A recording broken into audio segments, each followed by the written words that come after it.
Right, so you always know a government has gone past the point of embarrassment into full-blown panic when the man running it tries to escape his own trial while still standing in the dock. That's exactly what Benjamin Netanyahu has just done.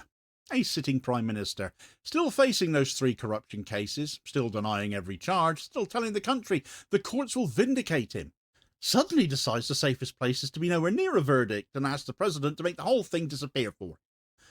And you don't get clearer than that, do you, really? People confident in acquittal don't beg for pardons. People who trust the process don't try to dodge it, and protests outside the president's house before breakfast tell you everything you need to know. If Netanyahu thought this was the way out at this point, he's got it catastrophically wrong. Right, so you always know a political era is creaking when the people running it start trying to escape the very systems they spent years insisting still work. That's exactly what's just happened with Benjamin Netanyahu's decision to request a presidential pardon while still on trial. Because this isn't a routine legal step or some procedural tidying up. It's a sitting prime minister trying to end his own corruption trial before the court has finished hearing it. Still without admitting guilt, without accepting responsibility, and without even pretending the process has reached a point where clemency would normally be considered.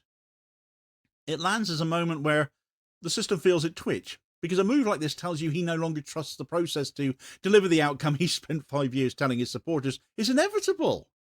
And that's the point where you can see the politics through the legal paperwork, can't you? Because nobody confident of acquittal asks for the child to suddenly disappear, do they? What makes this so stark is that the legal facts are really quite plain. He's been on trial since 2020 for fraud, breach of trust, and bribery across 3 separate cases. Charges brought in 2019.